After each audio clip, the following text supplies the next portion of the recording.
Amazing morning. It's Healthy Tuesday on Your View. Welcome to the show. I am Tokwe Mark Odige, and with me are the ladies. Good morning. YK in the building. Good morning. Good morning. So we don't have light? Oh. We haven't had lights? Meanwhile, the bills will keep coming.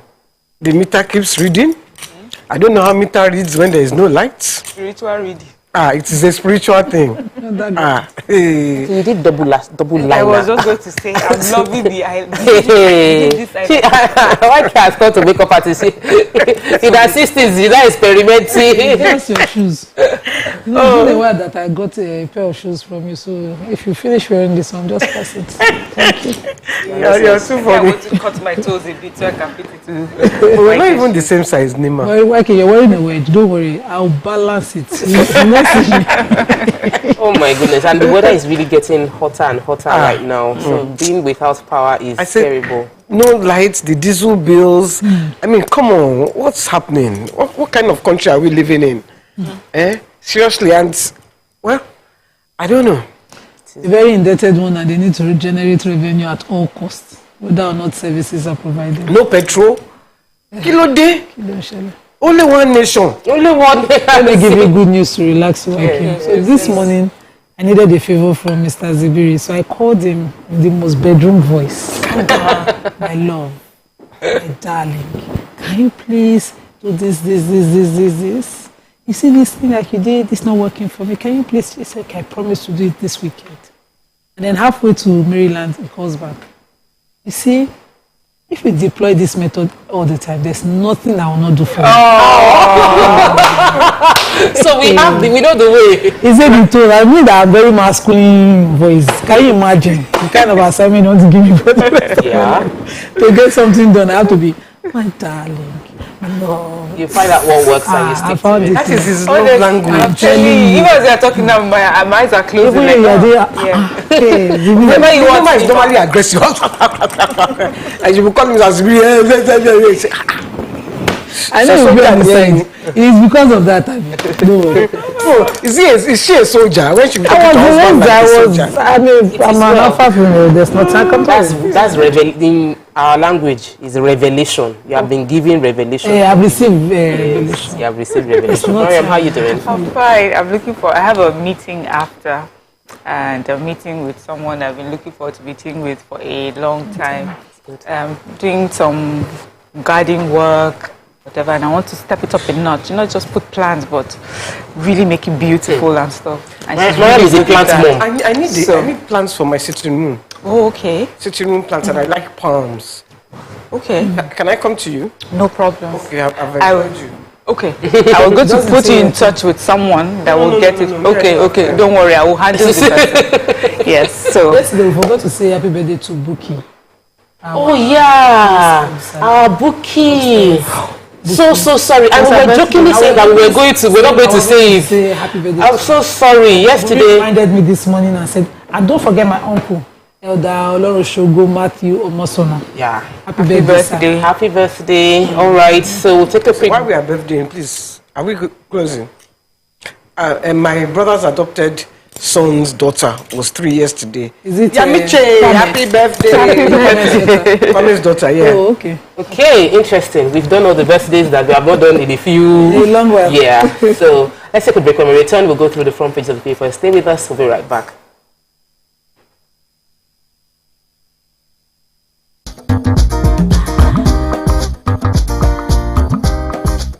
Ladies and gentlemen, make welcome the one who can make time stand still forever, Mr. Kelechi Amadi. How are you doing, sir? I'm good, my brother. You love that intro, Abby? Yeah. It was great. Okay. Thank you. We try like that. Thank you. Now my question, which I feel is a cheap question. Go ahead. What does ISO stand for?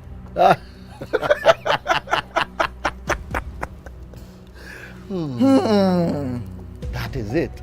I think I'll drink. No, you're joking. I'm not joking. Kelechi Amadi. No. Shay, you didn't whine me. You're whining me now. I think I'll drink. Huh? No problem. Okay. I've always known this as ISO, I never bothered to know what it means. I know what it means, but I never bothered to know what the acronym is. Tell me the brand of camera that I use, so much so that I even became an ambassador. That's very easy.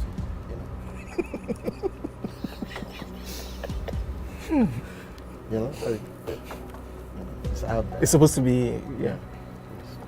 I just say, look, I give you this one as a token of my appreciation. Sony. Drink!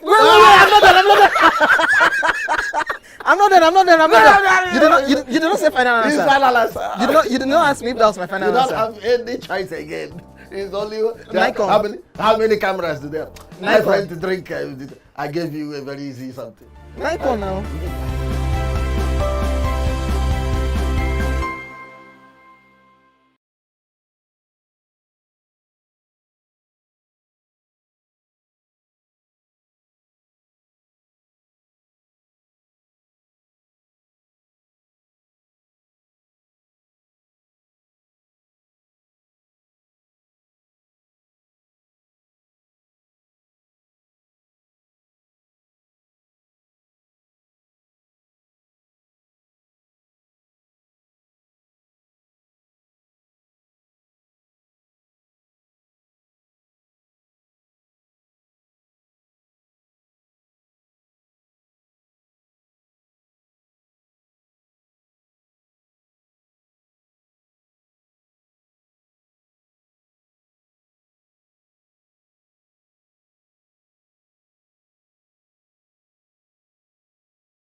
There may be a network of transmission issue. You take a screenshot of the poll as it is, and you're also able to send it.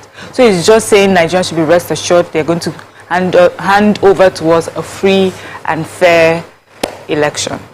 Okay, so the Kaduna State High Court has ordered that the DSS should either should immediately charge the terrorist negotiator Mamu Dako to court immediately. The DSS has since September 2022 arrested him, and they've continued to hold him in detention. His lawyers have gone to court. They've gotten a court order instructing and compelling the DSS to immediately charge him to court for whatever charges that they have, or release him. If they have a tight case, they should charge him to court or release him. And so we're looking at that happening. The lawyers say that they expect that he should be charged within the week of following this order. Okay, Mikey. Yeah, the passengers were stranded yesterday because there was at the Murtala Muhammad Airport and the Abuja International Airport, because the ground workers,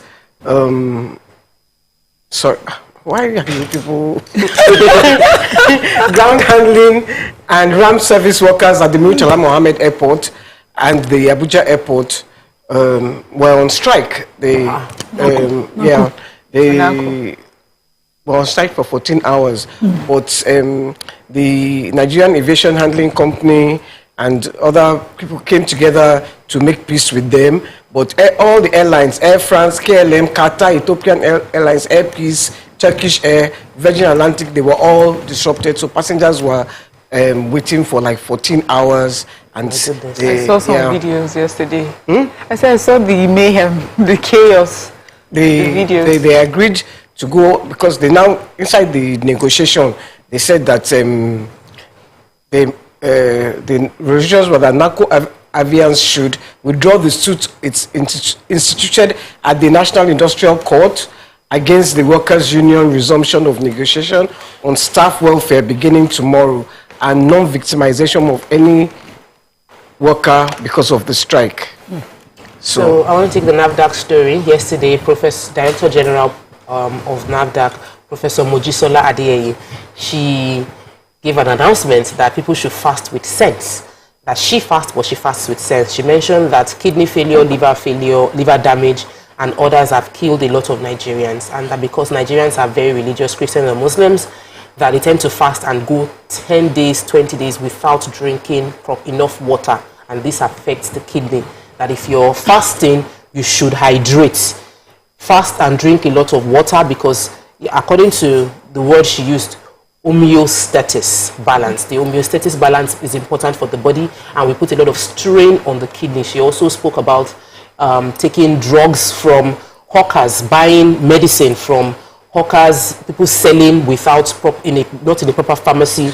Those drugs those medicines might not be in good condition, and they might also cause more kidney and liver damage. So Ramadan is less than 60 days now, and a lot of Muslims, I have an auntie here, I know she's watching, who doesn't eat. It is compulsory to take that sahur. It is even advice. If you miss it, it's okay, maybe, but you've intended to fast. But it's not like if you to skip it and say no, as a part of your fast, it is necessary because your body is supposed to be refreshed as you're fasting, not punished because you're fasting. What you take the what? The sahur? That's the morning meal. Okay. Sorry, sahur. Moving on to the Punch. Major headline: power outage disrupts APC rally, stops Buhari Tinubu's speeches. In other news, the beautiful picture: Lagos projects jobs as president opens rice mill and seaport. That was yesterday. Nigerians now have alternative to PDP APC. That's from Kwakunso. Abductors working for highly connected people. That's from the FUNAB graduates. Diphtheria, federal government deploys response team as cases rise. Cash swap, CBN bars Abuja, Lagos POS operators, and federal government forecast fresh flooding in Plateau, Bayelsa, others. Finally, the story we've taken: aviation union strike stirs the airport commotion. All right. Can I talk about our Please go ahead. president being in Lagos yesterday? Apologies to those that felt like there was traffic or the roadblocks have really affected them, but whenever the president comes, we know that there will be a bit of challenge with traffic restrictions. But it came for something big, and it's something that Lagos has been working on for a long while, which is the rice mill. He opened the rice mill as well as the seaport. The particulars of the stories that everybody in my industry, the real estate industry, has been marketing with his videos of him doing it, talking about how the real estate space there would explode.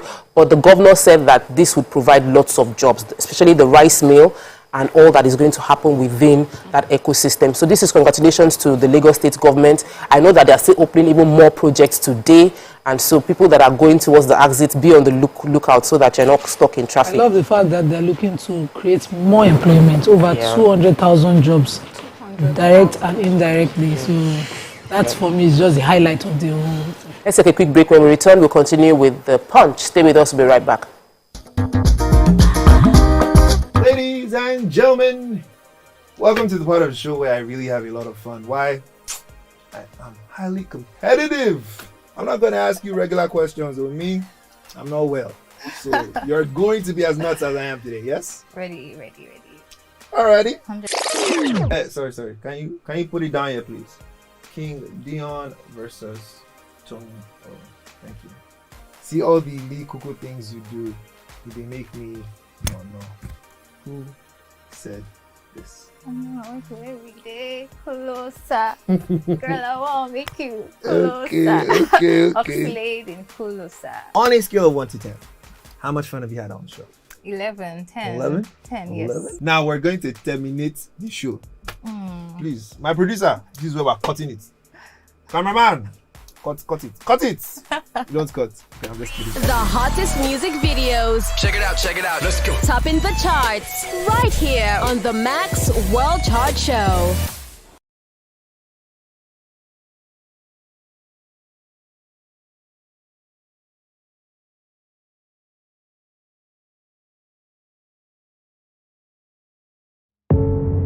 Doubt and fear doesn't occur at the canvas, it shows in the canvas. It shows the conation of raw ether material slabbed, stroked, and molded at a pace provided by the doubt and fear. Every move weigh in the struggle of one to the other, merging the past to the present, brushstrokes of colors seen but not known.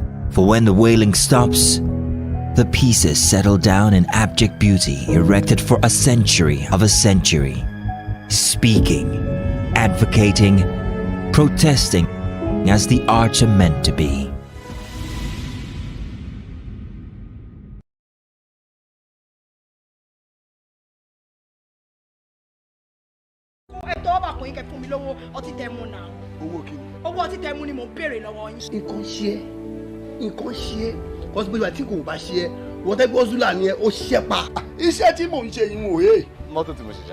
Your car? Yes. Like, seriously? It's a choice. The Bible ain't got to choose Latin. Best luck, brother.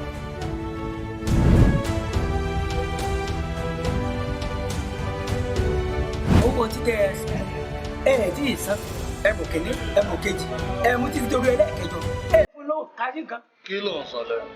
Ṣé tútù mú ẹ ní? Why tó fi rí báyìí? Why are you like this? Kò ní da kárí nǹkan burúkú ká má bára wa sọ̀rọ̀ ọ̀rọ̀ bọ́ dúró. Ṣé nǹkan tó torí ẹ̀ àti tó ló fẹ́ bá mi sọ náà nìyẹn? Mo fẹ́ bá ẹ sọ nìyẹn. Tilẹ̀kùn ọjà. Ọjọ́ tágbé tágbé. Orí ẹgbẹ́ ni wọ́n gbé ṣe.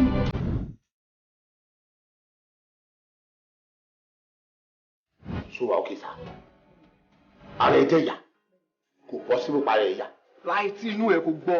Daddy, má jẹ́ kí n ṣẹ̀wọ̀n. No, that's not possible. Ká nígbà yẹn tí kí ni yẹn ṣẹlẹ̀, ìwọ ti lọ. O ti report fún appropriate authorities who know what to do.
Looking for some drama?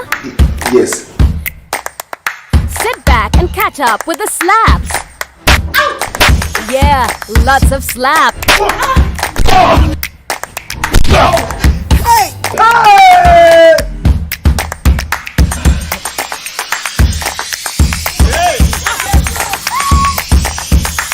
The drama is endless on TVC.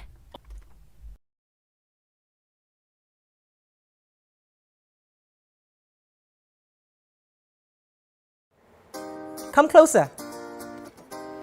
A little bit more. Perfect. I have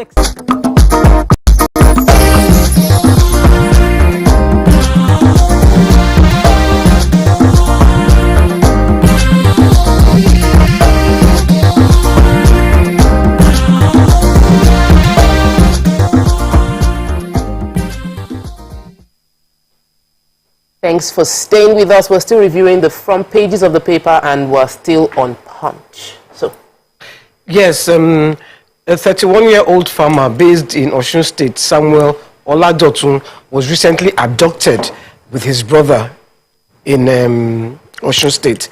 And he was talking to the Punch about his experience and how they were marched from where they were kidnapped. They were kidnapped just as they were leaving the farm. He said he heard a loud bang, so he got out of his car.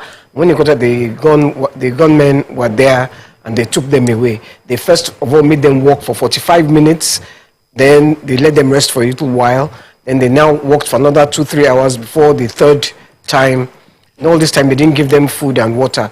So, he said when they asked for water at one time, because his brother was fasting, when they asked for water at one time, they beat them. But one of the kidnappers spoke English and then gave them a little water.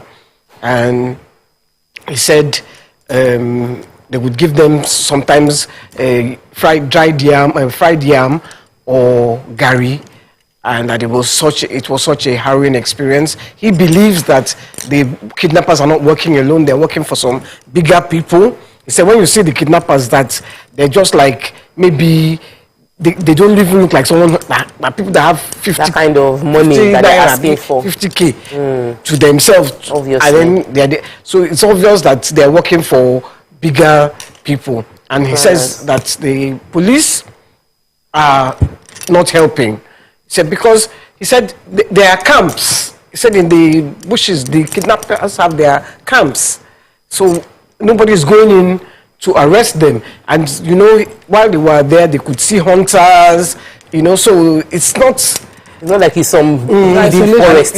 And when they would see somebody, they would hide them under the shrubs, but they had their camps. They would hide the people that they have kidnapped under the shrubs. It was a very harrowing experience. He says he's too afraid to go back to his farm. It's so sad. And Police always say the reason they don't go in is because of the risk to the lives of the people that have been kidnapped. Well, one thing he said was that the Omotayo would even be working well, but that the Omotayo cannot go and handle something without the permission of the police. And police say, government has not given them anything to work with, so they can't do anything. So it's like it's a stalemate. It's very, very sad story. Very sad, and even more sad is the diphtheria, the disease that is spreading. The NCDC reports that we now have 123 cases, and it continues to grow. They are advising people start to vaccinate against it because we already have other diseases that we are dealing with of the same nature. Lassa fever, COVID is still out there. Asking that we should try and do the vaccines. I'm already checking the records for my kids because I don't know the name of it. Everybody does it's DPT. So I just want to be sure that we have done it. You have. And if there's an age limit, I think they should be telling us. Do DTP. I feel like everybody. But it's a free. Sadly, some people go to some clinics to get their vaccines, where the vaccines would have lost their potency by the time they finish dispensing, and we don't follow up on that. So. Because most of us get it, I think it's not 14 days, is it 6 days? I think it's even almost immediately after having a child. Having a child, Then get booster shots after. So the CBN has excluded mobile money and POS agents in Abuja and Lagos from its newly launched cash swap program. This as a result, we know the 31st January deadline for phasing out our old 1,500 and 200 naira notes. And CBN has said that only 5 banks have been approved to engage in the program. They are Access Bank, Zenith, UBA, First Bank and FCMB. And not all agents can participate. So only selected agents that have been profiled by the super agent, they ask them for their NIN, BVN, all those things. It says not all agents can participate. On the number of states selected for the program, read all the 36 states except Lagos and FCT, Lagos and Abuja agents are excluded. So that means where agents can get new notes will be these are where they can get new notes. So customers would come with their cash, and then there will be a swap, but not all agents. Only they are vetted agents, and also the ones in Lagos and Abuja have not been vetted to participate in that particular program. All right, moving on to Daily Sun. Major headline: elections, 3.5 million students won't vote. Will be in school during elections, whereas they registered at home. Nigerians knock varsities poly for not considering academic break. In other news, PDP insists Tinubu cannot contest in 2023. They head to court. Old Naira note: Nigerians lament over long queues at ATM points. CBN under pressure as deadline draws near. Oni of Ife demands end to human trafficking. 6 stiffer punishments for culprits. NACO suspends 14-hour strike. International local flights were grounded. And TikTok launches Safer Together with consciousness for its users to stay safe in and off app. What are we going to be discussing? Elections, 3.5 million registered students may not vote. So we have that no fewer than 3.5 million Nigerian students have registered for the general elections. But as we know, given the long ASU strikes, most students are going to be back in school during that period. And so, you know, there are complaints here and they're saying that can schools make it some time available for these children to be able to go back home or wherever it is that they registered, because most of them are leaving, are going to school very far away or in different states from where they have registered. And 3.5 is a huge number. It is a huge number. So anyway, it looks like they may be disenfranchised unless they happen to be where their polling stations are. And also the INEC chairman gave some new numbers. He says this year's election is for the youths. He says newly registered voters stood at over 9.5 million people. He says in terms of demographics, 7.2 million new voters, and most of them are young people between 18 to 34 years of age. So wow. In campaigning, the youth are your target. Yeah, they're your targets. And then they also said, I think this is important, that the percentage of, we have more women than men that have registered as well. So TikTok has decided to do an awareness, and I must commend them for that. They're doing an awareness on their safety measures on that app to they brought creators, influencers, parents and users together and teaching them some measures that are put there to prevent the fears that we have about social media, to ensure that maybe your security code and all of that is done. They brought this awareness, and then the director of public policy and government relations TikTok in Africa, Fortune Migodi Simbada, was the one who was stressing on this project. It is to erase our fears that we have around it and bring a Safer Together campaign so everybody can be on the platform. Sorry, Nima. I was just going to talk about CBN again. CBN have decided to go on sting operations in the banks to see the ones that are not dispensing new notes. Okay. And, they've caught a lot of banks. When they get there, they will identify. Once they've caught them, they will identify and say, look, I'm from CBN, you are not doing this. So they have written, they're writing their lists of all the banks that are not. So sometimes when they go and the banks are doing the right thing, they'll just leave without identifying themselves.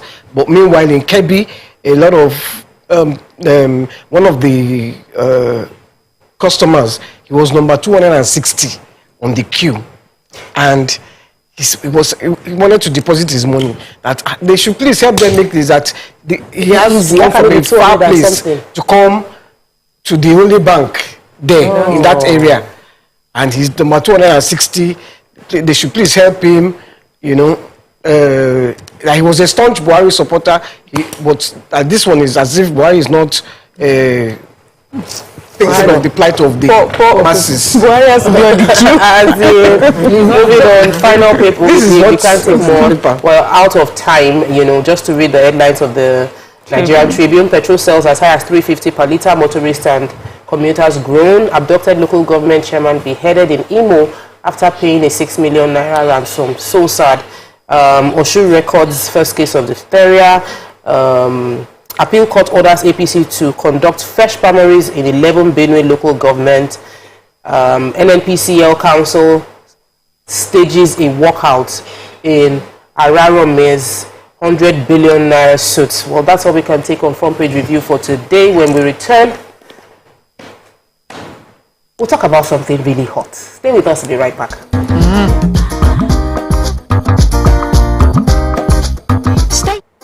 Come closer. A little bit more. Perfect. I have exciting news for you. You asked for it and you got it. Your favorite breakfast show, Your View, will be going to 2 hours. We're going to have in-depth analysis of the newspaper review and more conversations on the hot topics. The ladies of Your View and I will be stirring up our guests to get in-depth into all the various topics, and you, our viewers, will have the opportunity to call in and share your views. After all, it's your view. Join us on Your View, 9 a.m. to 11 a.m. for a fantastic conversation. Don't miss it.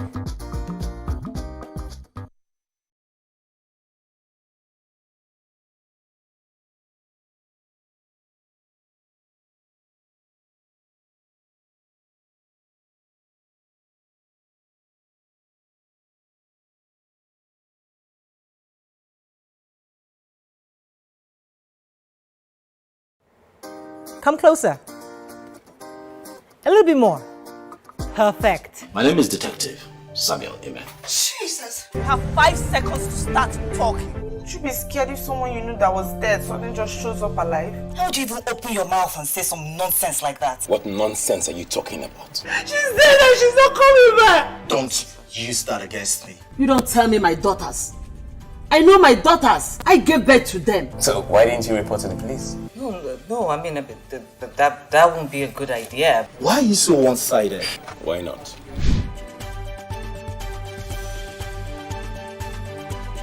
And when I see him at the lobby, I'm gonna catch work for him.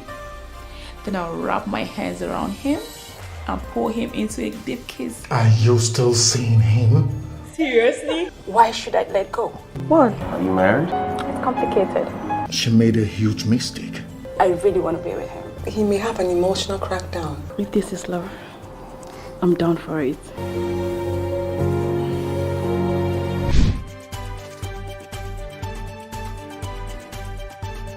He has refused to fall. What did the gods say? It's only a weak man that lays his hands on a woman. What?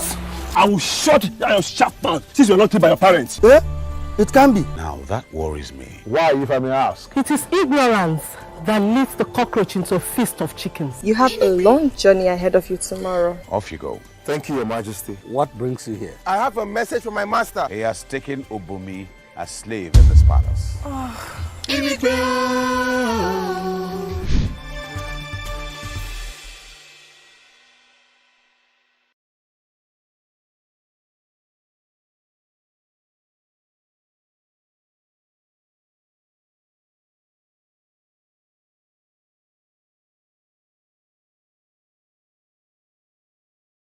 Ladies and gentlemen, make welcome the one who can make time stand still forever, Mr.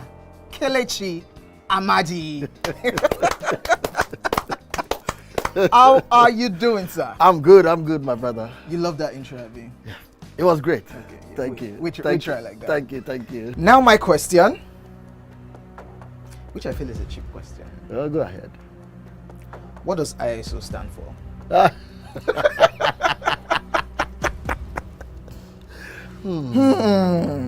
That is it. I think I'll drink. No, you're joking. I'm not joking. Kelechi Amadi. No. Shay, you didn't whine me. You're whining me now. I think I'll drink. Huh? No problem. Okay. I've always known it as ISO. I never bothered to know what it means. I know what it means, but I never bothered to know what the acronym means. Tell me the brand of camera that I use, so much so that I even became an ambassador. That's very easy.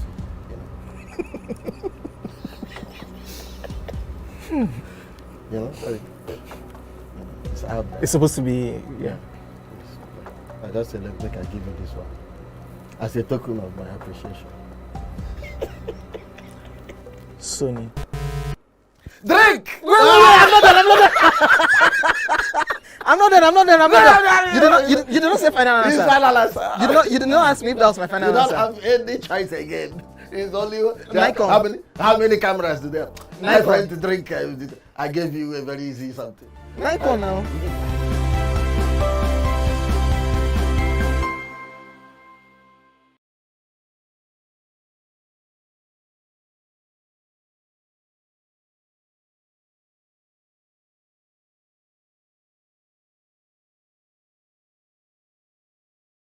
Now Lagos with if you don't jump person go jam you. You know, every time you open that your stupid mouth, you show exactly what you know. What? You are drunk. Jesus! Stop!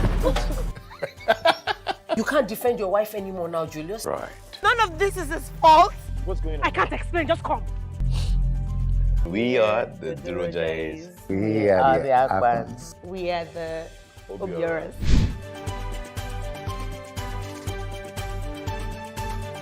So how are you two doing? Okay. Ladies and gentlemen, welcome to the part of the show where I really have a lot of fun. Why? I'm highly competitive. I'm not going to ask you regular questions on me. I'm not well. So you're going to be as nuts as I am today, yes? Ready. Alrighty. Hey, sorry. Can you?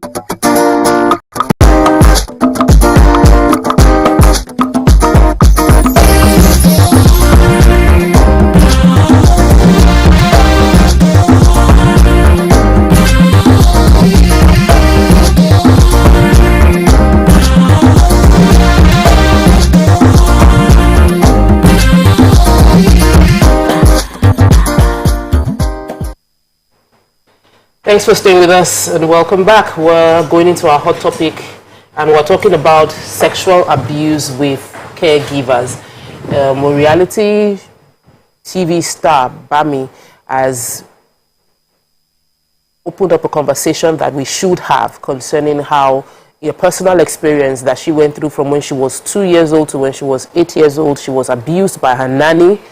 A lot of details that we can't share right now, but really bad experience from being 2 to 8. She said she tried to hint her parents about it, but she didn't know how to go about it properly. And she only came out to talk about it when she was about getting married, and now she's sharing it online. So we're having conversations, and we continue to have conversations because we need to be more aware, because this is a female, a girl to a female nanny, and this also happens between boys and their female nannies as well as vice versa. So what are the signs we should be looking out for when it comes to abuse? How do we properly prepare our children to be able to have tough conversations and sensitive conversations like this with us as parents? Those are the topics we're going to try and analyze today. YK, you watched the video. Yes, so I watched it. It's very sad, very sad. She was between 2 and 8. Obviously the nanny too, because the nanny from her story was only 18, was probably a child of who had been abused and now started to abuse another child. And it's unfortunately it's what happens, you know. I don't really know, because I'm not a psychoanalyst, I'm not a psychiatrist. We would need a child psychologist here to actually delve into how we can get our kids to talk and stop them from being abused, and what are the signs we should look out for, because I think that's the most important, is looking for the signs in your child. Maybe they're getting depressed, they're getting they're always frowning, you know. All those, you know, those are I think the signs that we must look out for. It's such a sad story. Yeah. So because given her age, she says between 2, so she's really young, probably not being able to express herself, had not even learned to speak. You know, there are different developmental stages for different kids. And if she was also a nanny that has been with them since she was a baby, you know, there's that trust that the family would have. So, you know, raising a baby involves a lot of intimate holding, and, you know, you pick up a child, put the child on your chest, put the child on your back, And if you trust someone, there might be something extra going on. So if a child has been raised by the nanny that's always carried her closely to her chest or carried her on her back, and then now have her, when the parents are not watching, goes ahead to breastfeed her or force her, you know, so it just says that at the early stage of a child's development, where the child cannot speak for themselves, parents need to be very vigilant and very involved. The way that we live our lives now, father and mother out, you know, going to work, and they need the help of a nanny. If they don't have nanny, they ship them off to some caretaker or to creche, and all sorts of abuses happen. The only thing will be, are we going to sit down now and just rethink how we are raising our children and how we are and our careers? When we ask for time off, the maternity leave, should we get much longer than 3 months? The paternity leave is important as well now in this conversation. So when the mother has to go back to work, is he there to, you know, stay until maybe we should be able to leave a child when they are able to, even if it's to point or say it in a few words what they may be uncomfortable with. Because how does a 1-year-old, 9-month-old tell you that what is happening to me is wrong? They can't unless you are watching. Lagos State, and I'm not sure about Lagos, but Ondo definitely have instituted into law that at least 6 months maternity leave, and I think that's a step in the right direction, even though I think it should be at least a year. Maternity leave. Honestly, so Nima, let me hear your thoughts on this. Okay, so as a parent who has to leave her kids, myself, I'll just say, well, just like what Waike said, continuous watching, checking, and, you know, guiding. I used to crawl into my neighbor's house when I had to leave Imran at 6 months. So a few times, I was caught by her husband, and they'd be like, I saw you peeping. No, I wasn't peeping. I want to take something there. She said, yes. That's how she did 6 times now that I've seen you picking up something there. And these are my family friends that I would say have trust for. But just as a mother, you know, you trust them, you've known their family, they open an open door, anybody comes in and goes out. Every time I come in, I see my child in the car seat watching cartoons, and I would still crawl home. I would still check again and check again. And then sometimes I'll just start a conversation, because kids have this, they have a beautiful mind. Start a conversation around something and maybe start like a movie. I'm like, this child, so that you see whether your child will empathize and share something with you. Just out of my worry, until I started feeling a lot overwhelmed, I didn't stop it. But I think it's better off than to be caught off guard like this. Because I heard Bam Bam's story. She couldn't express, she was trying to use body language to express to her parents that she wasn't safe. One of such signs is that, okay, for instance, my child was walking down the road and a neighbor just pulled her, a male, and he was laughing and, fine girl. And she was like, don't touch me. And he was like, why is she so aggressive? I said, please. She doesn't like being touched. If that's her protection, don't touch her. She said you shouldn't touch her. No, they play with her. Don't play those kind of play. She doesn't want to be. It was an open place, and some would have said it was it was not harmful. But she didn't like the touching. And I don't know how many kids that would like such, but she didn't want it. Some of those signs will let you know if a child is not comfortable around the person, even though you trust that person. If, for instance, there are some children who like to cry, but there are some who, no matter what you do, they don't change their minds. They don't just feel that comfort. Check it, double check it again and again. You just don't know. You know, because at that age of helplessness, that's the one that is most heartbreaking. When the child cannot even say anything, when the child cannot even fight or say, and they are struggling to communicate with you. You are the only one. I really like where Mariam went to.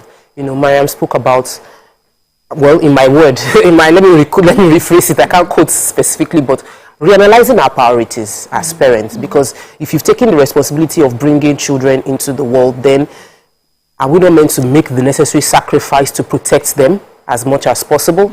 A lot of the comments that trailed this was about, that's why for me housemaid is a no-no. I don't want nannies or anybody in my house. But the truth is, for some of us, we really need the help. So it's about analyzing.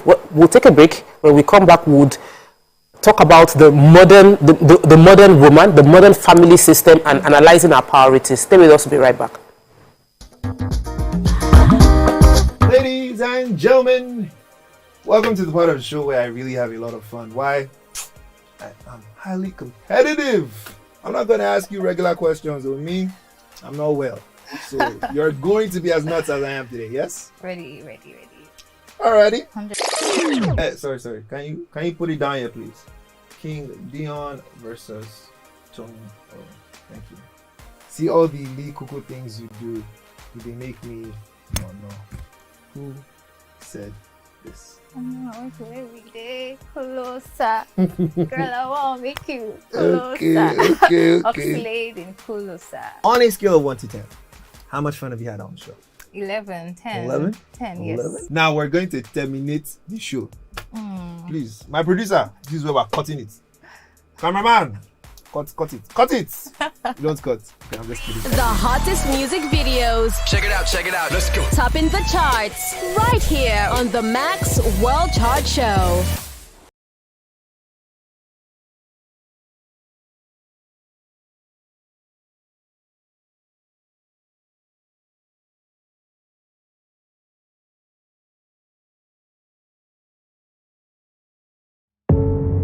Doubt and fear doesn't occur at the canvas, it shows in the canvas. It shows the conation of raw ether material slabbed, stroked and molded at a pace provided by the doubt and fear. Every move way in the struggle of one to the other, merging the past to the present, brushstrokes of colors seen but not known, for when the wailing stops, the pieces settle down in abject beauty erected for a century of a century. Speaking, advocating, protesting as the arts are meant to be.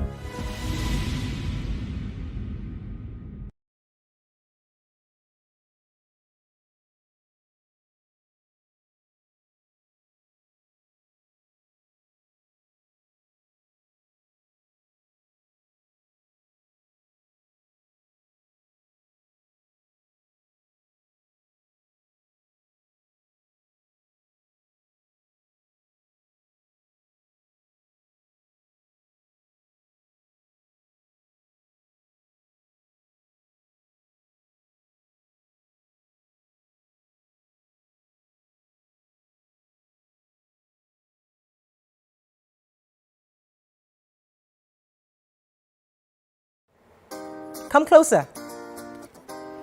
A little bit more. Perfect.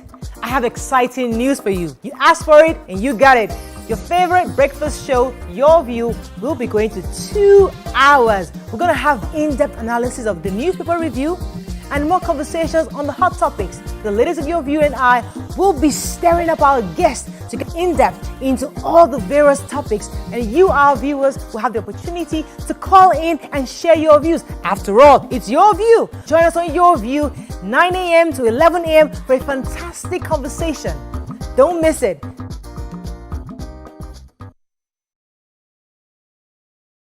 Ladies and gentlemen, we have Made Kuti in the view. It's still 7 of 7, and we've been doing a whole lot of protesting.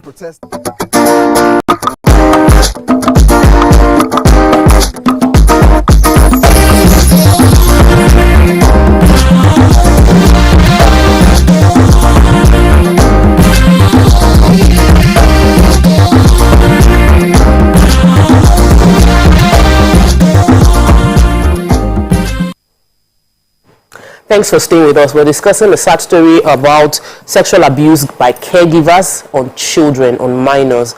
And we started discussing it because a celebrity reality TV star came out to share her own story of how she was abused, and she was doing this to say no to pedophilia. And we started talking about analyzing our priorities as parents when we have children. And Mariam started it off by talking about this modern times. Times have really changed. And Waki is always sharing about how when she was raising her daughter, when she had her mom, she knew that, okay, my mom was around. And when she didn't have her mom again, she made the necessary sacrifice to stay with her daughter. But how many of us can actually do that right now? Waki, what do you see as the difference between how you raised your daughter then and how we are going about it now? How you are with a lot of us here, so you... I don't want to cast aspersions or judgment on anybody, because you do what you do because you have to do it a lot of times. Like now, a lot of times I have two working parents because one parent cannot carry the burden alone. Because I was thinking something to myself the other day that if I have a child that wants to get married to a girl that is not working, will I like it? You know, because is it my son that will carry the whole burden by himself? Because the life and times that we live today, the burden is heavy. You know, so how can I now be the one to cast aspersions on that person? She wants to say she wants to be a housewife. My son is going to carry the whole burden by himself. Whereas in our day, well, in my mother's day, the mother sometimes didn't have to work. She could look after the kids at home. How can we balance it?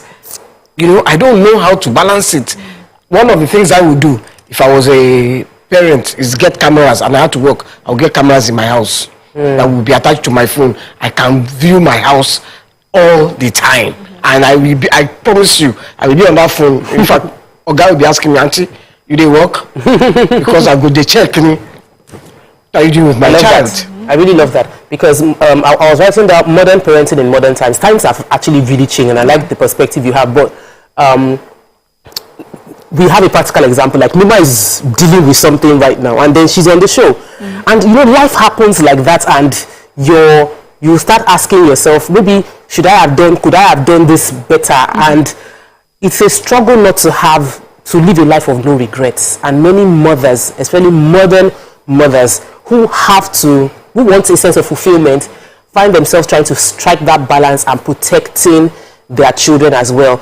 Ma'am, how would you advise someone to go about it? I love YK's idea about putting CCTV using technology. I think that's the only thing. The other day I was in the salon with a mother and she was saying, she was looking in her phone and then she used another phone. Why have you people left that corner? I want you people to stay in the corner. So obviously, so she says that there are particular places where the camera is, and so she insists that the children and the help stay in those corners where she can see them. She had to come and do her hair, and she's not even a working like 9-to-5 mom. She does her business from home, but she had to take time to go out and keep her eyes on the child. So you're right, times are changing, so we need to find different methods to meet up with changing times, and also in raising our children. And also, let's not forget that a negligent parent is not yes, that a woman is a career woman does not mean she's a negligent mother. After all, we have some people who are stay home and they are negligent because they are not even watching the children, they're on their phones, they're on TV. So when we say that a parent needs to be involved, we're saying even as the stay-at-home mother, your eyes need to be open, and as a career woman, you would put in the necessary things, to help you stay present and be involved. What your career may provide for you in terms of money, and that means more resources to be able to get all these technological state-of-the-art things to keep an eye on your child. For that person who has less funds because they've decided to sacrifice their time and career and to stay, then you have to put your eye and do the job. The only thing I'll say about modern times is that sometimes we're moved by things that are not so important. Why are we why are we really pushing that career or going the extra mile or doing that travel? Is it really about our career, or is it because we want to be able to buy the next big thing, something to show up for, show off? We have to remember what's important. If I don't need to do the extra, take that trip or be away from my children at that period, if it's not that important, if it's just really about, the luxury, then let's put that aside and face the children.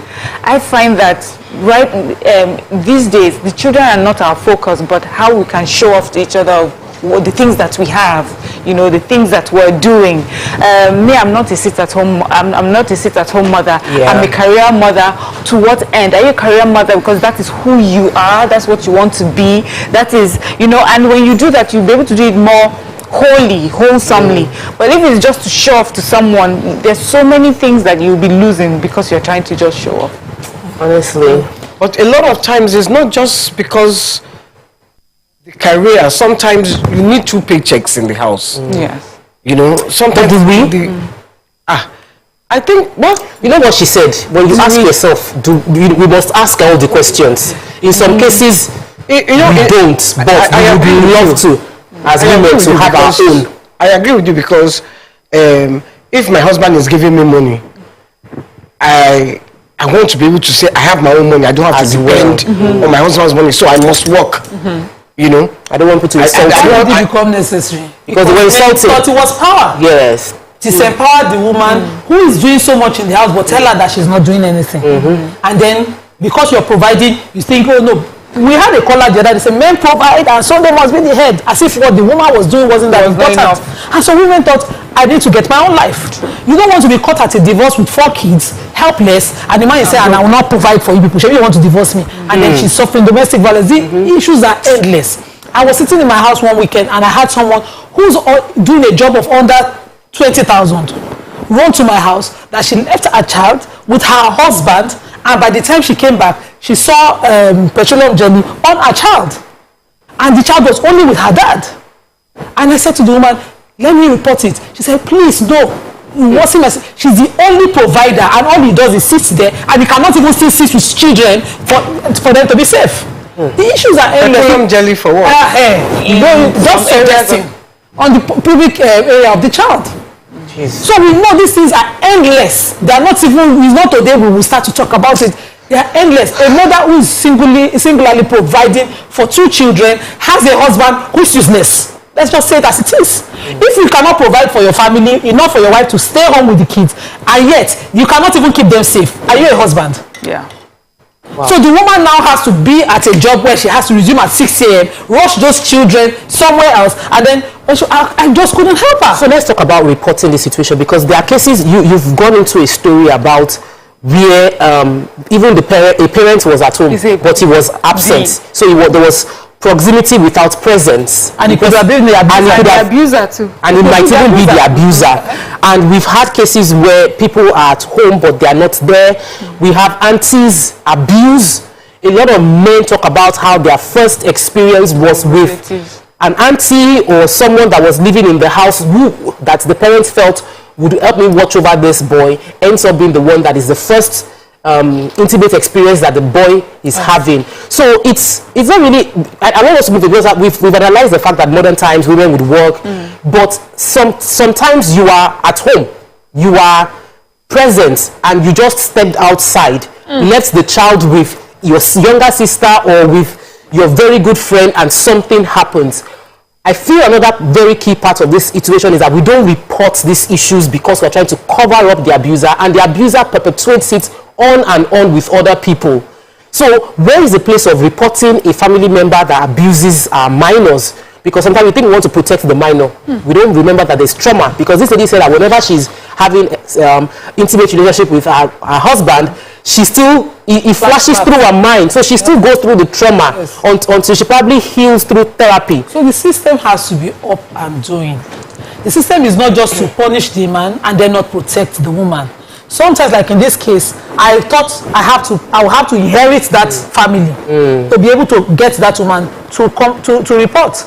And then she thought of, okay, the stigma because of where she's from. She was kind of people. If she reports it, things will just go from bad to worse. In-laws will come in, people will start. She refused. She said it will be worse. Let me just, so I said, anytime you're going and carry that child with you wherever you're going.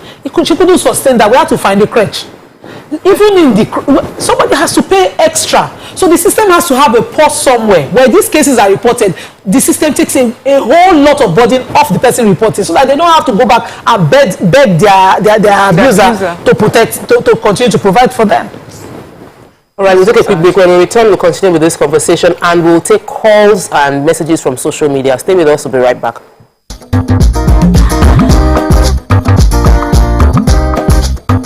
Stay tuned. Your View will be right back. Ask questions if I want to ask questions. And if it's something that I saw coming, I may not even ask questions. I may just I may even tell you I saw this. What if it's in person? But then would it make a difference where? So like this person might just say you can just be on 3rd Mainland Bridge on a bike. And the person say, babe, I cannot do it again, and you lose range. So what would change? What would change the scenario? Like, does it matter where? Do you want to have like a fancy dinner, like the film you were meant to be talking about? Or do you want to be on the street? No, carry me go fancy dinner. Or you might just una dey run for treadmill. Or you na dey jog. Don't tell you lose for your web. Now I don't turn attempted murder. So which would it be? Because I'm like, in person you have the closure that you want and the few injuries. Guys, that's one place. It could be inside the car. You can sit down inside the car. Why car? Why not bike? Who will be driving? Why bike? Who will be driving at this point? The car will point? be stationary. Pray I'm not the one driving. Just pray. Because I'll go master. You can't be telling me like me. I'm going to drive near water. All of us consider.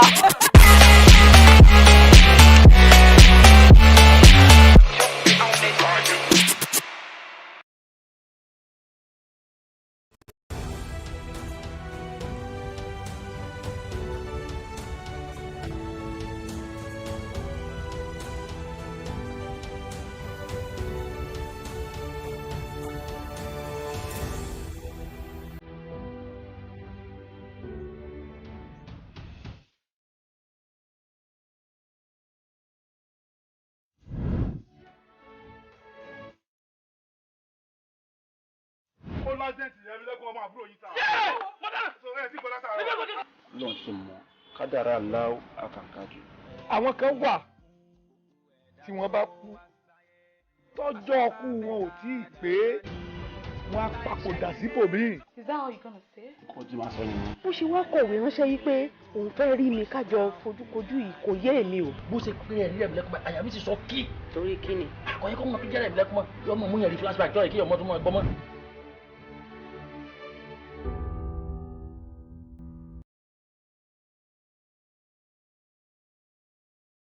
Ladies and gentlemen, we have Made Kuti in the view. It's still 7 of 7, and we've been doing a whole lot of protesting. The only thing that remains is just to carry placard. It's about 5 of 7, to be honest. Because, ask your question. I have so much to speak about once we finish. We will not give you the time because it's 7 of 7. I will make the time now. He said he will not ask questions about science. No. Neuroplasticity. And based on he asked a question that was subjective about high life, and he did not finalize his answer about a Kuti question where there are only 3 of us. Editor, scratch this part out. That could have possibly composed the music. Editor, scratch this part out. Stupidity is an act of ignorance. Hey God, Made. Was composed by which Kuti? Femi Kuti. Is that your final answer? God, I'm Sean Kuti. No, wait, Femi Kuti. You said Femi Kuti. Wait. It can't be allowed. No, you've not asked me anything. Everyone. You've not asked me anything. So my final answer. No. All I have to say is this show is really about drinking. Yeah, that's the whole idea. The questions don't matter. That's the whole Justice idea. is out the window. We throw caution to we the have wind no right morals here. On the 7 of 7.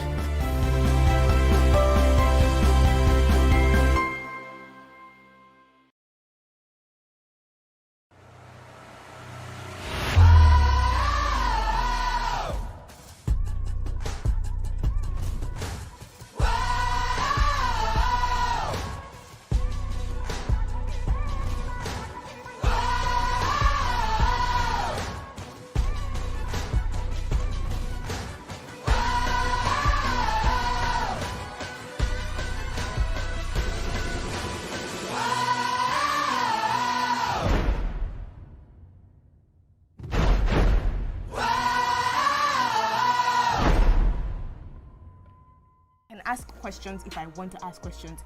And if it's something that I saw coming, I may not even ask questions. I may just...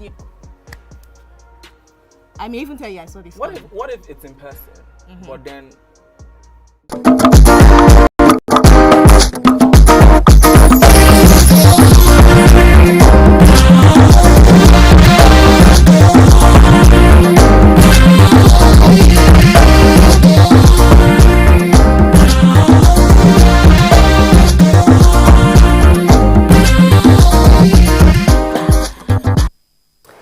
Thanks for staying with us. So we're still discussing sexual molestation by caregivers, and we'd like you all to join the conversation by calling us on 081-270-53687 or 091-390-76948.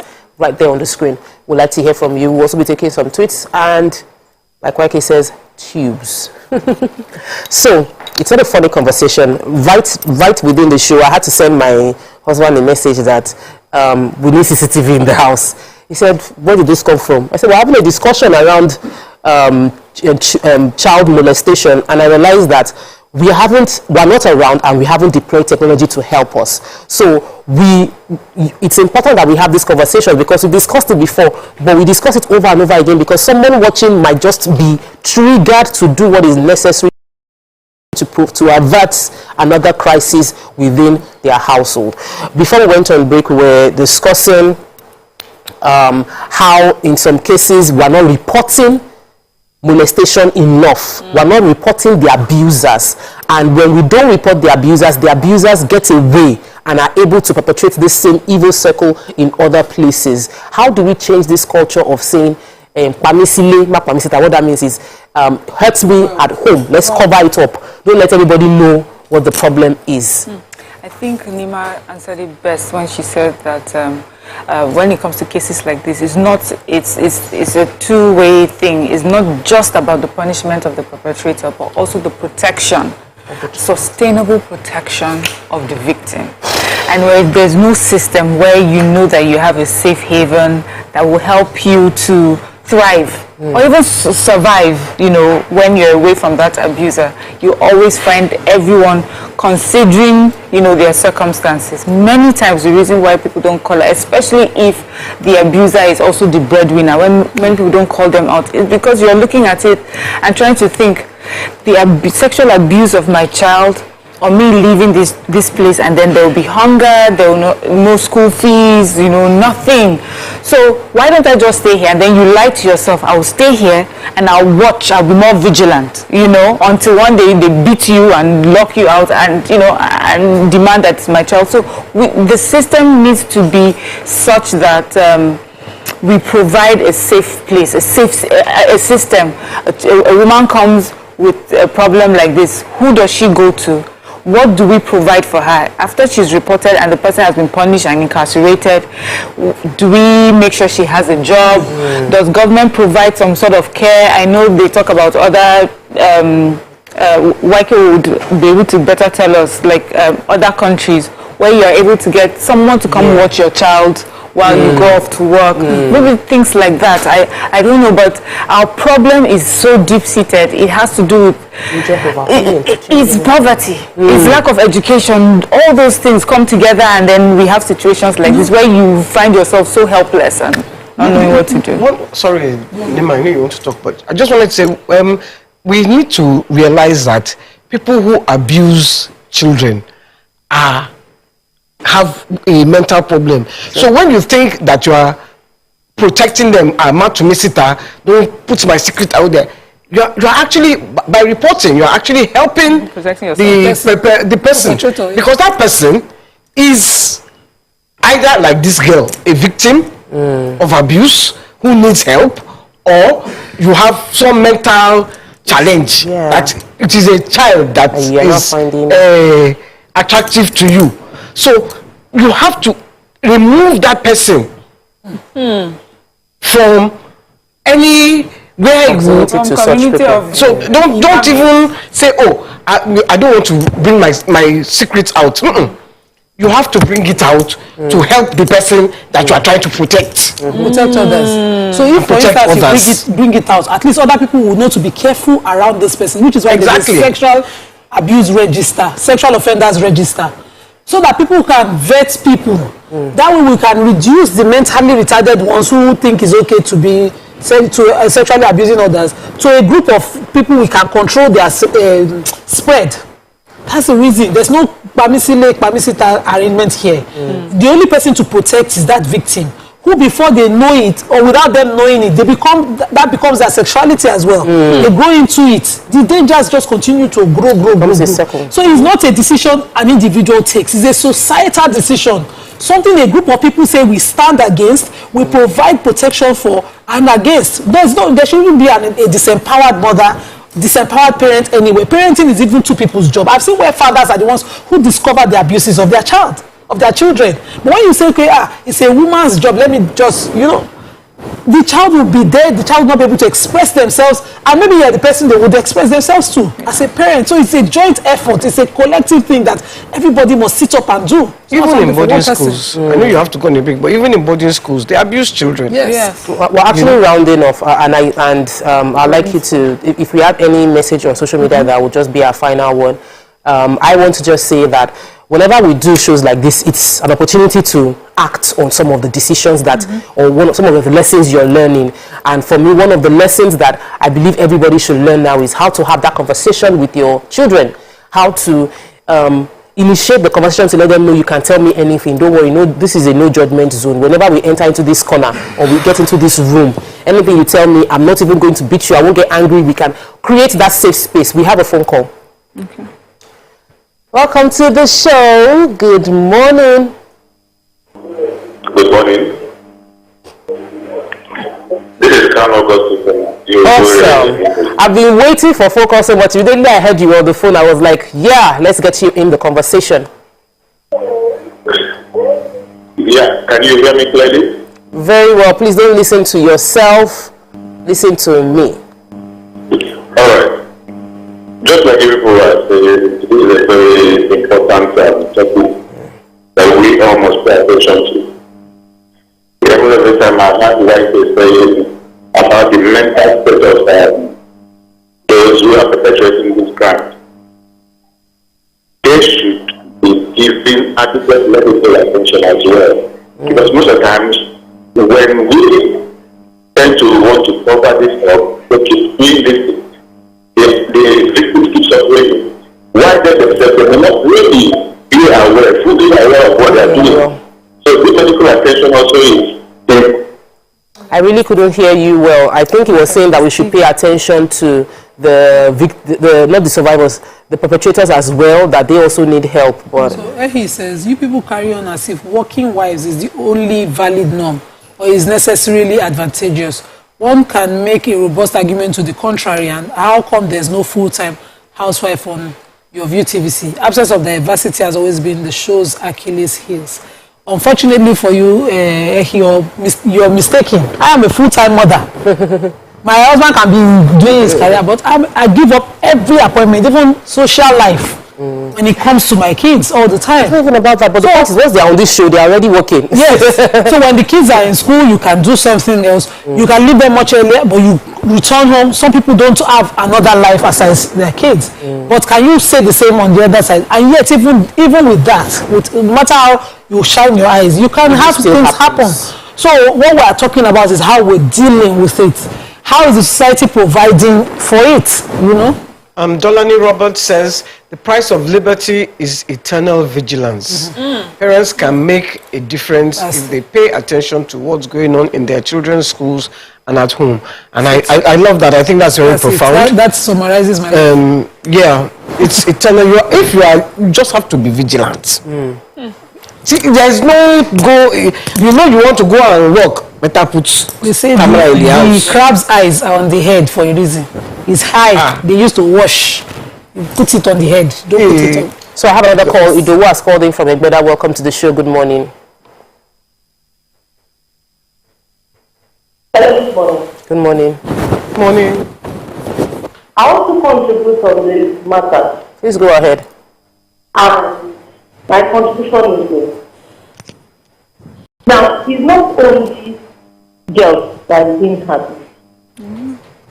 Like my husband told me, he's been abused since 6 years. That a neighbor that is an auntie will put him on his lap. And that is why he got exposed to sex early. So I'm using this to tell ladies that we should also be careful. We shouldn't say, okay, they are boys. Nobody is abusing them. Okay, a boyfriend can also play. They are after their friends. No. You have to still keep an eye on them. Thank you. That is my contribution. And then men abuse boys as well. Not even just women. Men abuse boys, women abuse boys. So the children. So it's not girl child, it's children. It's not the girl child. Children in general can be abused. So vigilance, like Dolani Robert says, is he's the key word. Honestly, and that's and it's on that note that would round off this conversation. Every parent, be vigilant out there. If you are not physically present, deploy technology, and if you can't afford technology, then make the compromise by being more present and being vigilant. And finally, get that conversation started with your children so that they'll be more comfortable with opening up with you. That's all we can take. We'll take a break. When we come back, we'll continue on Healthy Tuesday. Stay with us. We'll be right back.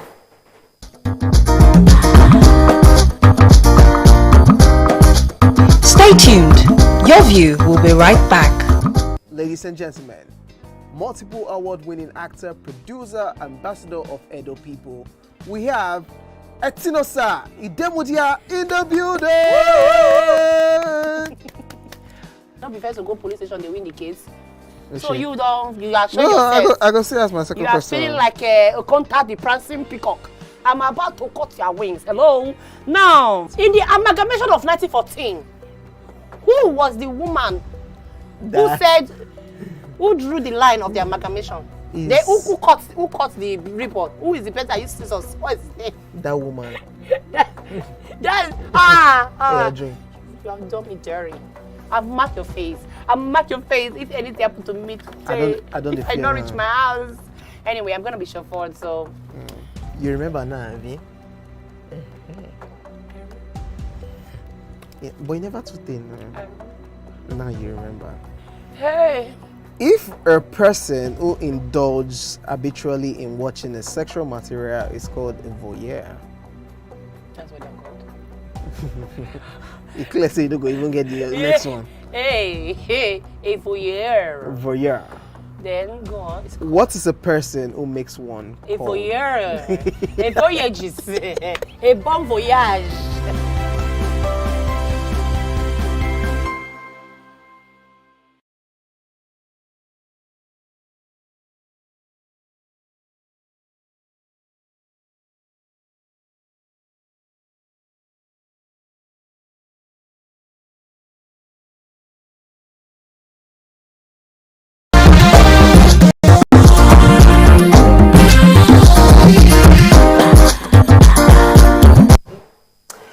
Thanks for staying with us. Today we'll be celebrating one of Nigeria's finest neurosurgeons, Dr. Omotayo.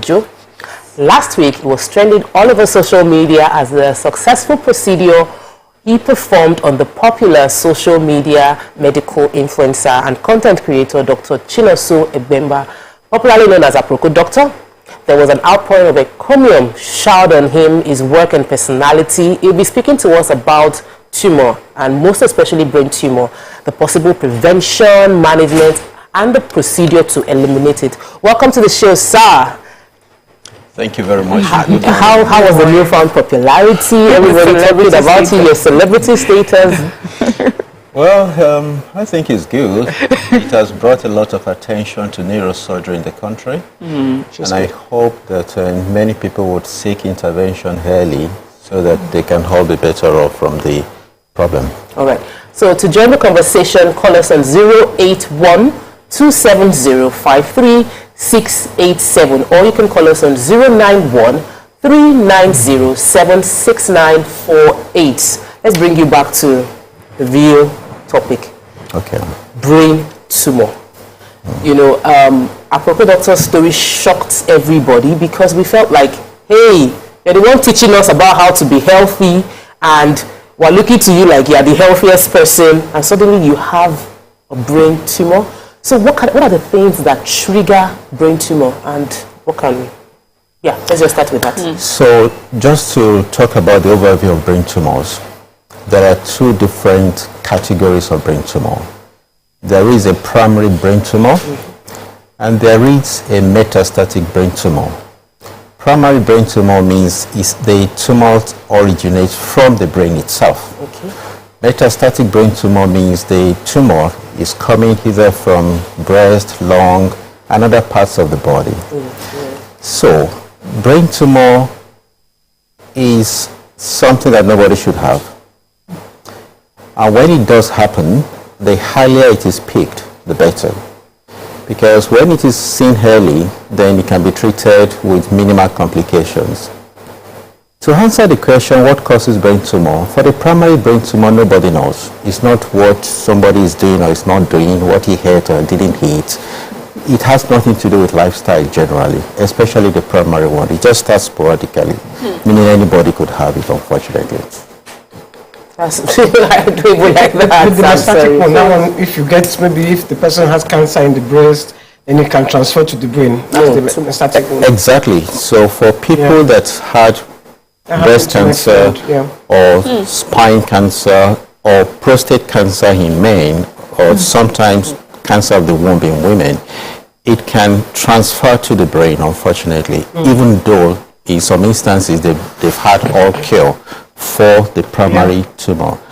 So it can happen. Happened to my friend. Very traumatic. You know how with the breast tumor, they will say check yourself. But how do you check a brain tumor before you go by yourself? That is the problem with the breast. I mean with the brain. It's difficult to pick. For most people with brain tumor, what they would have first will probably be headache. And if you put it in perspective, many people in Nigeria will have headache at one time or the other. Driving from mainland to highland could give headache. But headache that persists and wouldn't go away needs to be checked. And from headache, it could progress to other problems like visual problems, like being forgetful, and unfortunately can lead to seizure. So we talk generally to people. If an adult would have a seizure for the first time as an adult, it's brain tumor until proven otherwise, 99.9%. So, but if by the time you have the seizure, that already means, doesn't that mean that it has advanced to? Not particularly. So when we talk about the presentations of brain tumor generally, it depends on the site. Okay. There are some parts of the brain that a 1 centimeter tumor would give seizures. It depends on the size. There are some parts of the brain that the tumor has to be at least about 5 to 6 centimeters, which is probably the size of an egg, before the patient would know. So basically it's the site, the size, and what is the structure of the brain that is very near to the tumor. So for instance, if there is a tumor very close to the optic nerve, it will present early with visual symptoms. If there is a tumor that is very close to the motor strips of the brain, so what that means is different parts of the brain have different functions.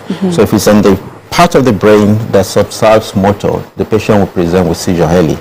If it's in the salient part of the brain, it can go very large, taking probably half of the brain before the patient may even present. So because laymen are watching, and I'm wondering, the brain is usually protected by the skull.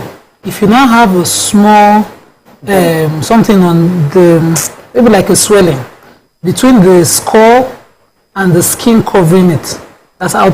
Just maybe you should feel a dark, thick something around your head. Could that possibly be a tumor, or does it have to be inside the skull? So that brings us to another classification of the site. There's some tumors that are right inside the brain. There are some that are outside the brain tissue but still in the head.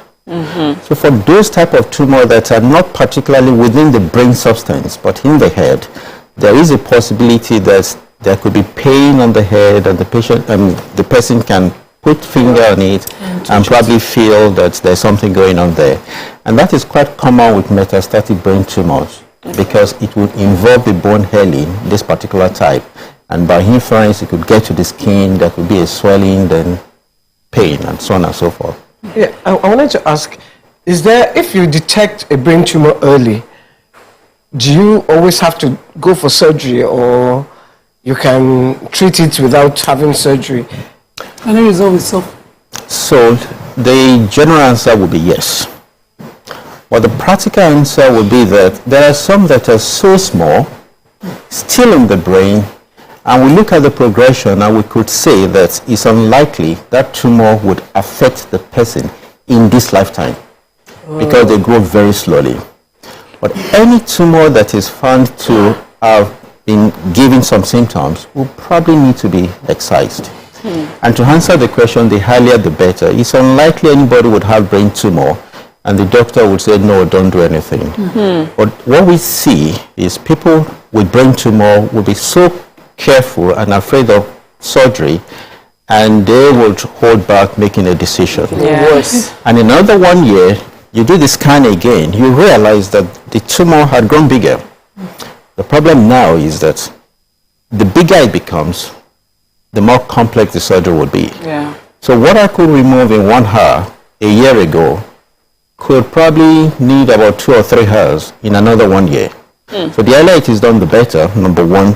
The earlier it is done, the safer. Because if it is small, I can take it out without having to go through other brain tissues.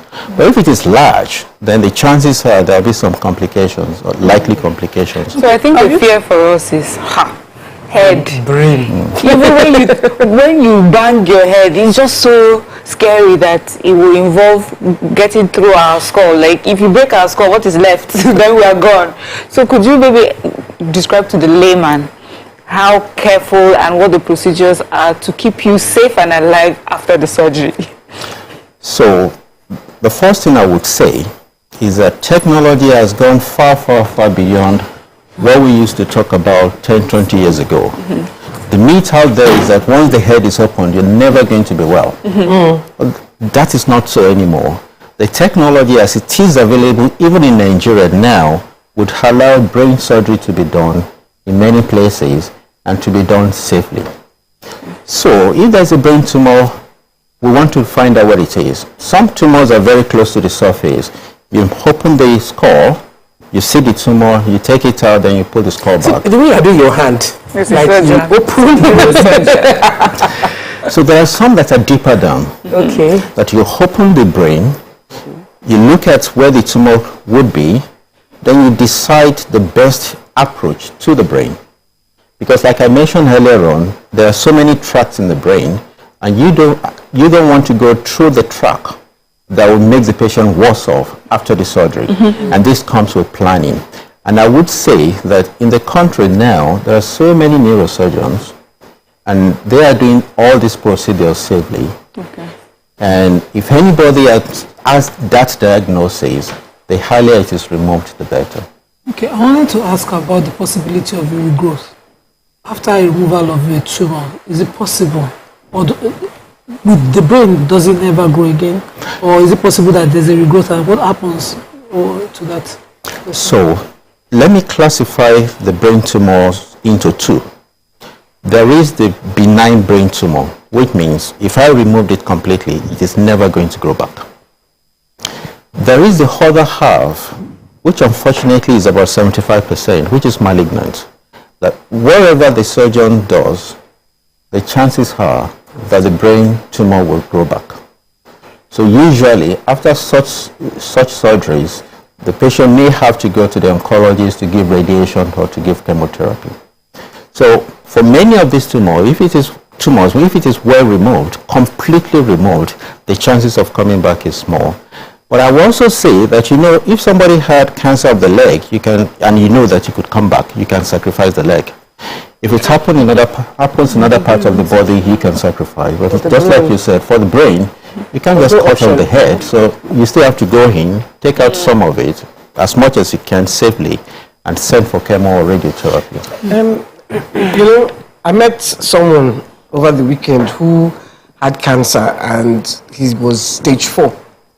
And he went back to his village. And they started giving him herbs and different things. And then today, the cancer is not detectable. He's okay, he's living his life as if he never had cancer. So there is that group of people who believe that whatever I have, let me just go to my village. There are herbs that I can take. Now, I know that doctors don't believe in this, in herbs. You are more, we must use the knife to cut. How can they work together? Because I am one of the people that would rather go for, God forbid, child, that I have anything like that, but I would rather go the traditional way, the herbal way, before I use a knife to cut. Because I am also one of those people that believe if you cut this place like this, it can never be the same again. There will always be a scar there, you know. So I would address that. Please do. I believe that out of 2 or 3 witnesses, the matter is established. If you chose to go through the traditional routes, I will advise that you check it out in the orthodox way. So if somebody had brain tumor and decided to go traditional, we have never been able to document such. I would advise that he gets a medical report or do appropriate imaging to be sure that it was brain tumor ab initio. No, it wasn't. I don't think it was a brain tumor. It was cancer. It could be any cancer at all. You will appreciate there's a lot of money being pumped into cancer research and education worldwide, where they had limitless amount of money to spend, and they have not been able to document that just taking herbs will make it go away. I am not saying it is true or it is not true, but I would advise that we'll have something to document that indeed it is what it was said it was. So let me take you back into this surgery, and the reason many people are scared when anything about the brain, we feel like our brain controls our sanity. If anything, we are our brain. It's about sanity. And at any point when doing such surgery, is there any concern for how removal of this tumor might affect other areas of life, ability to function well? I think I had a neighbor maybe 7 years ago, an elderly man who had a brain surgery, and I never knew that could happen. They took out a part of his skull and they were going to go back for the surgery again. So he was telling us that if you press his head, you could actually press his brain, because they were going to go back to the US and recontinue that surgery. So they just stitched it up. I didn't think that was possible. And we're talking to people that don't understand these things can happen, like they can open up your brain. So in a breakdown, can we go through all these medical processes where they open the brain, come back, health, body function is still okay, or are there times where you sacrifice a bit of body function so that the person can still remain alive? So all the options you mentioned are correct. Sometimes you may need to sacrifice a part to take out the brain tumor. Yes, it is true that at surgery, the brain is just like a box. You can take part of it off, you can decide to replace it immediately, you can decide to replace it later, because once you take out the tumor, the brain might swell, and you don't want the pressure in the brain, so you can decide to keep it, and when it settles, you can put it back. And yes, there are so many landmines in court on the way to removing brain tumor. And for most brain tumors, the margin of error is so small, sometimes 1 millimeter. Wow. And that is why many times when neurosurgeons are about to remove brain tumor, they need a microscope that could magnify every tissue 10, 15 times. Then you could see, oh, this is a nerve I shouldn't touch. This is a blood vessel I shouldn't cut. So there are so many landmines on the way, and we have to tell the patient, see, all these are possible. But before a neurosurgeon would attempt such, he must have done so many. He would know what lies behind what. He would know the parts in in quote in 3D, so that you know where to go, where not to go. Then you could see, then you could be careful. But even at that, sometimes with our best interest in mind, I mean with the best interest of the patient in mind, some stuff still do happen, unfortunately. So someone did a fibroid mammotomy, right, of a fibroid, and somehow the uterus started bleeding. Does this happen in brain surgeries, and do they heal if such a thing happens, or does it affect the entire? So it does happen, unfortunately, and that is why the surgeon has to be careful. Do they heal? Fortunately, yes. In many instances, the brain is quite unforgiving when you make a mistake, but sometimes you get away with some of them. So it may initially be very poor, but over time, with physiotherapy, with rehabilitation, you will never know there was a problem. You know, when you're talking about seeing in 3D, it reminded me of Ben Carson's book, Gifted Hands. I don't know, it was just inspiring, a neurosurgeon in America. I'm sure you've heard of him. And in that book, you know, for a young man at the time reading it, it highlighted how careful the neurosurgeon had to be. And here in Nigeria, we have this belief that Nigerians are not into the tiny details, we can be careless. And so you find someone who wants to do a surgery of this, you know, magnitude, rather go to the Oyibo man, who is known to be careful, understands tiny details. What sort of surgeons would you say we have in Nigeria? I mean, apart from you, of course, and the success story that we're talking about now, like, what can you say for your colleagues here in Nigeria who are neurosurgeons and doing their job successfully? Before you answer that question, let me take this call. Mrs. Ojo has called in from Alapere. Welcome to the show. Good morning. Good morning, ma'am. Good morning. Thank you. Please, I want to ask you just a question. Because now, they said there is no more neurosurgeon in Nigeria. So it's very difficult to get him. So how can we get this doctor now? Because not so many people are now that need neurosurgeon doctor. Okay, so that's a very valid question. According to what she's saying, she heard that there are no more neurosurgeons in Nigeria. How do you now get a very qualified person? But before you answer that, take Mariam's question. Well, I think more or less they're similar. I would say clearly that there are neurosurgeons in Nigeria. At the last count, we're probably about 100. And these are 100 people that have been well trained. None of them spent less than 5 years, 4 or 5 years, in training to become a neurosurgeon. So yes, there are neurosurgeons. No neurosurgeon will be careless. All neurosurgeons are taught to pay attention to details, because the margin of error is 0 to 1 millimeter. So and the best time to do brain tumor is the very first time. So it has to be right the first time and every time. About the facility, yes, there are facilities to make surgery safe, but not all states of the Federation has enough to do some of this surgery. You realize that there are two different things I'm talking about. The surgeon is well trained, but do we have the facilities? So some centers have enough facilities.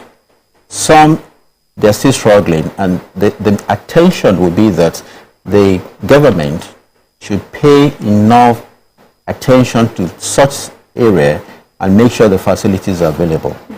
NEPA can't take light during surgery. Unfortunately, it shouldn't happen. Someone like Ruth, that I know NEPA takes lights, what would happen? No, I don't think that happens anymore. For the past 5 years or so, I'm not quite sure, but about 5 years, we have uninterrupted power supply in wood and in the theater. Is that generator or NEPA gongo? I think the management was good enough to get a power plant that is completely off the grid of the national grid. So there is almost always electricity. I'm so happy to hear this, because we don't hear this enough. When things shut down, you will hear it all over social media, but this is a good information, and we're happy to hear that, really. You know, I was just checking neurosurgeon, neurologist, and in the wake of Japa and many doctors leaving, what justice is a bit outside brain tumor, but it's just something that it's in my head. When I see a very high-ranking doctor, I would ask the doctor that, okay, why are you still here? And what can we do to get more people like you to remain here? Well, that's a very important question. People are staying for different reasons, and many people are leaving for different reasons. But if we are to build the country, we can't all go. Some would have to stay and do what they have to do to the best of their ability, and also train other people to go. To practice as much. Because it's so easy for somebody to leave, but it's going to be difficult to live with your father, mother, cousins, brothers, and so. So we have to stay back and build our country. And I think I didn't answer your question about the skills and people going abroad. I want us to be clear that going abroad doesn't mean that you are safe. If I have done 500 cases of a particular tumor, and you're going to somewhere abroad that the person operating you has done only 5, we can't be on the same plane, regardless of what they have. So I don't think everybody should say, look, I must go once there's a brain tumor. It doesn't work that way. And what about the supporting system? What happens when you're there? What happens if there are complications? I think we should build our system. More would stay, some would go, but we don't have any other country. We have to build Nigeria. Honestly, thank you so much for that. There is another, in that same Japa and the medical challenges situation, you spoke to the issues with, there's the other half of that question, which is that what can we do as a government, what can we do as a people to make the system work better and I know that the issues affect everybody. It's not just medical system that people are living from, but what will be the core of what the doctors are complaining about that is making them go, and what can we do to make them want to come back? So there are push and pull factor. If there is a neurosurgeon in a particular center without operating theater, without operating microscope, without a supporting system, and I think at this point I must say that neurosurgery is not a one-man show. I need an assistant, I need a qualified anesthetist, I need people in ICU to look after the patient when I'm gone, I need younger colleagues to look after the patient. So there's a lot of things, there's a lot of reasons why somebody may want to go, sometimes far from the money. But to answer the question directly, what can we do? We should encourage those that are behind, number one. Number two, particularly in neurosurgery, state government should make equipment available for safe neurosurgery in each state of the federation.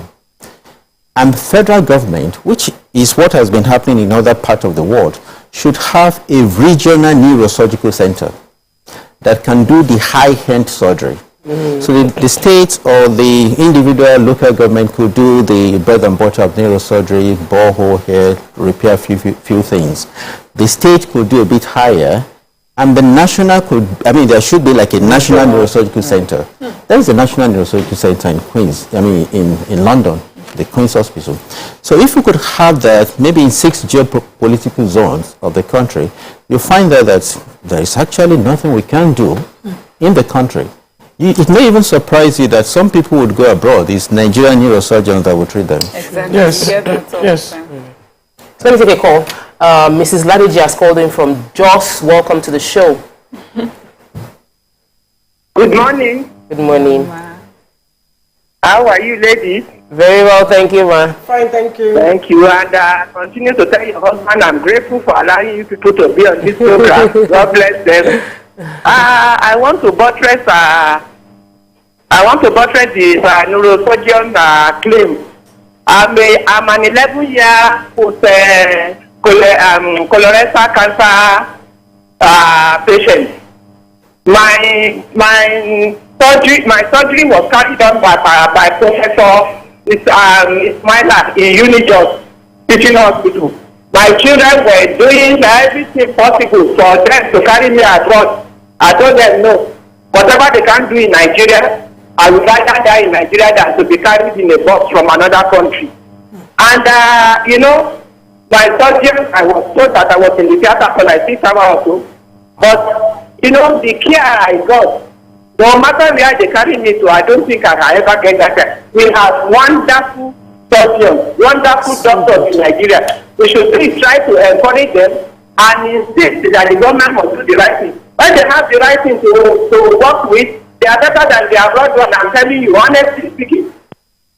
Thank you so much. It's so interesting. No, both of confidence. We see videos from India where Nigerians go and it's terrible. The aftercare is terrible. Even post surgery, pre-surgery, pre-care. Once you are there, you have no protection. So it's terrible. There's this Oladayo, sorry, who has been tubing about his mom who had a stroke. He says my mom is the person that eats garlic, ginger. In fact, healthy eating and food. Wow. So I wonder where the hemorrhagic stroke came from. So stroke, there are different types of stroke. There is ischemic one, which literally is a dry one. There's no active bleeding in the brain. It just means that the blood supply to the brain is cut off. There is the active one or the hemorrhagic one. And it has nothing to do with garlic or whatever. It is about lifestyle. If somebody is hypertensive, is prone to developing hemorrhagic stroke. And if it happens, it could be a disaster. Mm-hmm. So all he has to do, apart from eating whatever he likes, is to keep fit and watch his blood pressure. And I must say this, many people don't know about their blood pressure, unfortunately. And there are few people that know that they are hypertensive. And they just ignore it. They say, no, garlic and ginger would reduce it. Unfortunately, yes.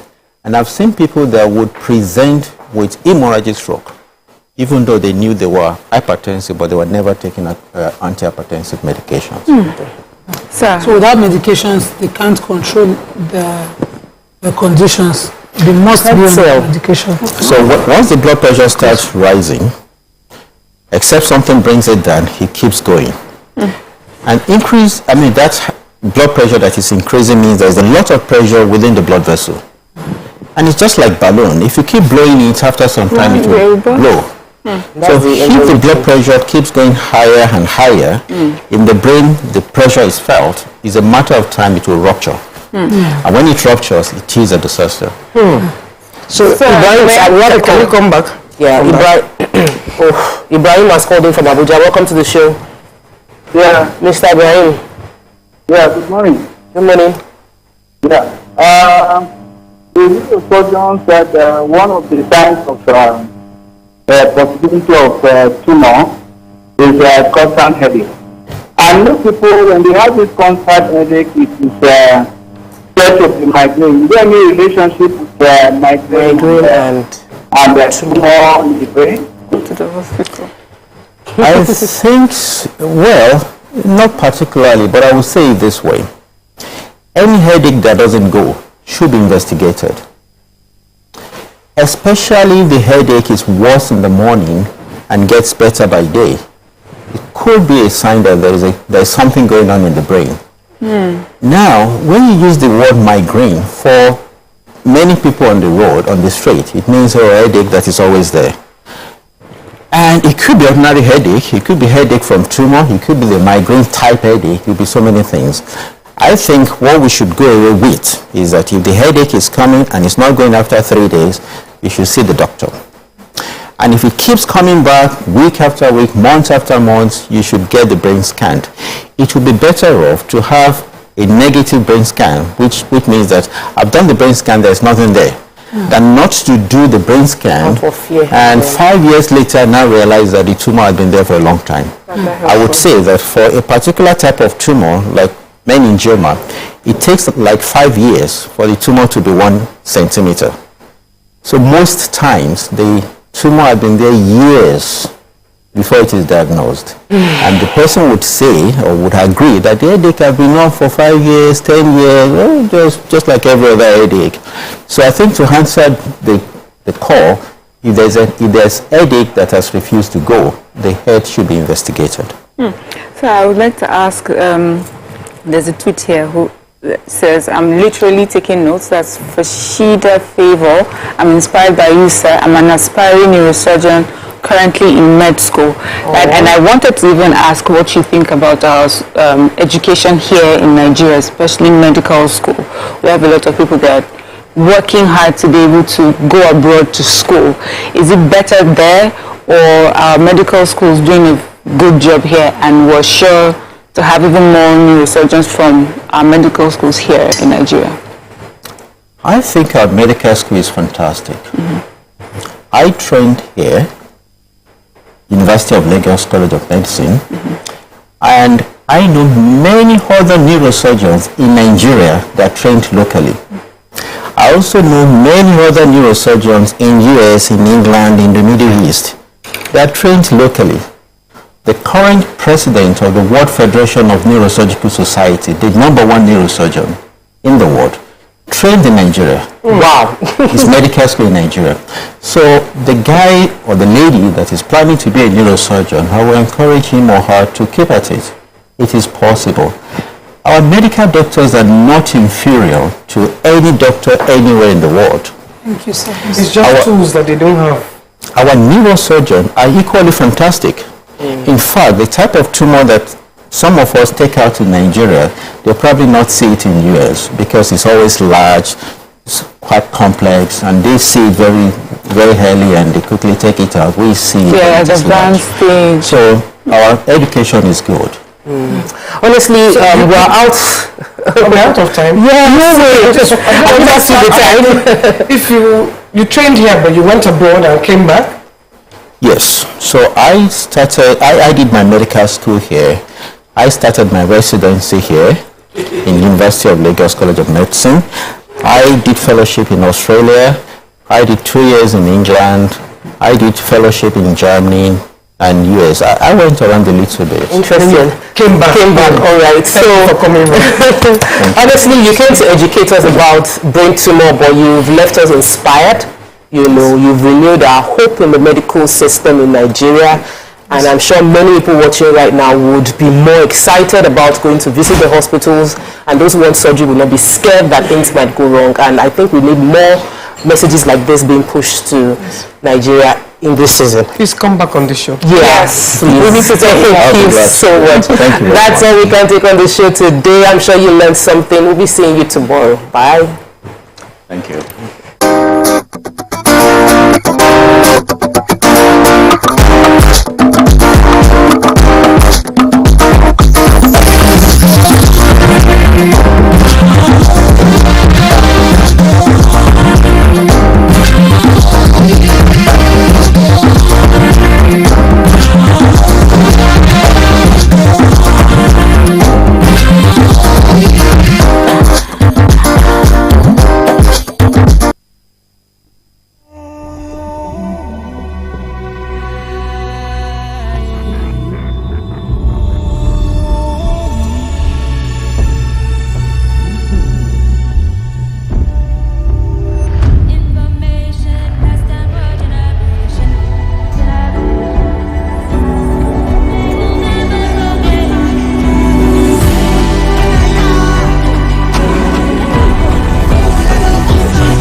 The following is a paid presentation by ShopX TV. Happy New Year! ShopX TV is proud to bring you a very special offer. Yes, from now till January 31st, 2023, we are offering our customers an opportunity to save up to 66% of our best-selling kiddies product.